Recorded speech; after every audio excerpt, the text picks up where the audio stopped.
제가 당에서는 국민소통위원회를 맡고 있고, 그다음에 민주파출소를 운영했고, 가짜뉴스 대응을 지난 대선 전국에서 했습니다.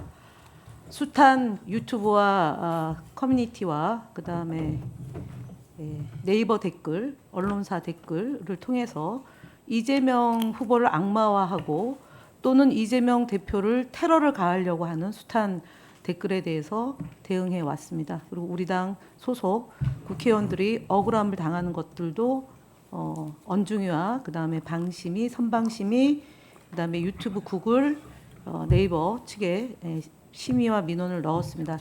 이 자리에 앉아 계시는 야당 의원도 아마 그 대상이 됐을 것 같습니다. 지금 주진우 의원님께서 여러 제기를 하셨는데요. 페이스북을 통해서 60여 건의 글을 올렸습니다. 띄워보시죠. 그중에 6억 원의 현금을 쟁겨놓고 그때그때 사용했다라는 취지의 아주 단정적으로 쓴 글이 7건이고요. 김영란법 위반이다라고 또 단정적으로 포함한 그 글까지 포함하면 총 10건입니다. 그러니까 60건 중에 20%에 해당하는 글이 국민들에게 가감 없이 노출이 됐고, 계속 넘어가 보죠. 그 다음 거.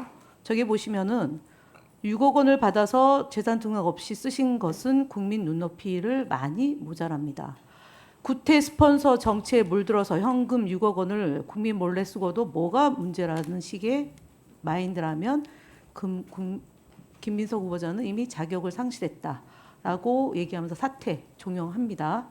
일단 김민석 후보자가 현금 6억 원을 경조사비 출판 기념에 받은 봉투를 모아 집에 쌓아두고 썼다니 충격적입니다. 다음 페이지 넘기십시오. 출판 기념회로 현금 6억 원을 땡겨 몰래 쓴 김민석 이렇게 했고요.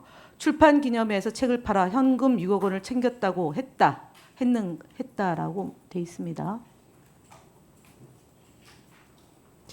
이 내용들이 그래도 한때는 특수부 검사를 하셨고 공당의 국회의원을 하시고 계십니다. 그리고 이 자리 인사청문위원으로 번외 장외 인사청문을 하신 겁니다.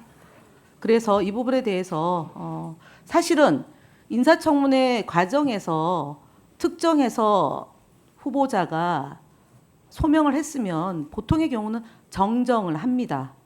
근데 정정이 없습니다. 이 점을 다시 한번 말씀을 드리고요.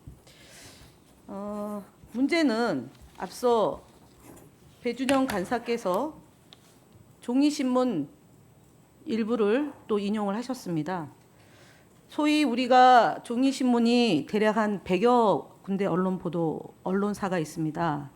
전체 신문이 96개 중에 입맛에 맞거나 국민의힘의 주장을 반영한 언론사의 사설을 인용하신 것 같습니다. 그 내용 중에도 상당 부분이 허위 사실이 있다는 점을 말씀을 드립니다.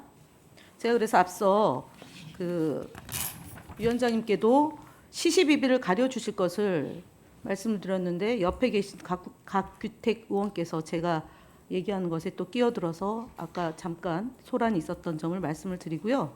가나다 순으로 얘기를 하겠습니다. 기본적으로 보통의 경우는 조중동 순으로 얘기를 하는데 가나다 순으로 얘기하면 경향, 국민, 동아, 서울, 세계, 조선, 중앙, 한국, 한겨레 이렇게 보통 인용합니다.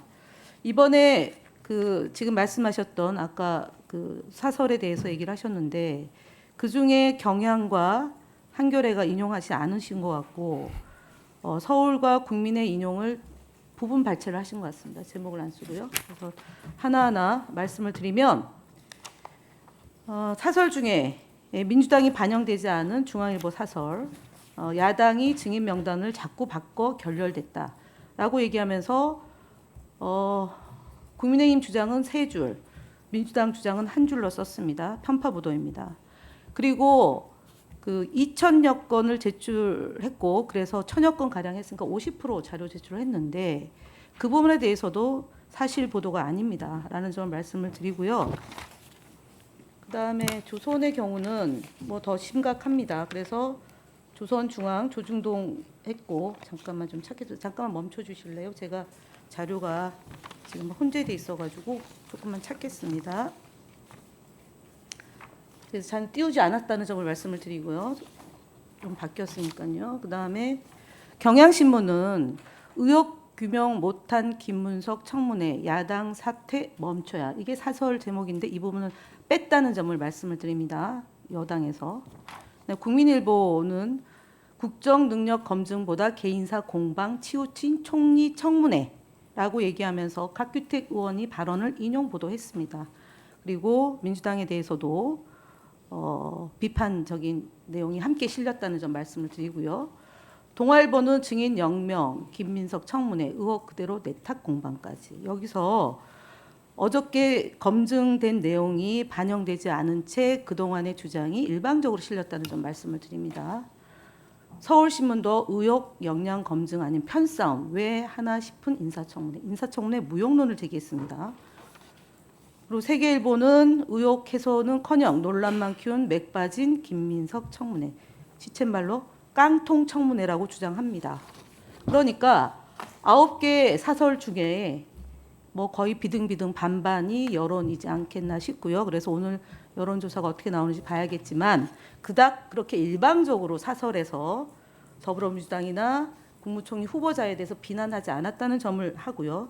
여기에 편파 보도나 사실에 부합하지 않는 것에 대해서는 저희 더불어민주당이 대응하겠다는 점을 말씀을 드립니다. 이에 대한 후보자 입장 얘기해 주시기 바랍니다.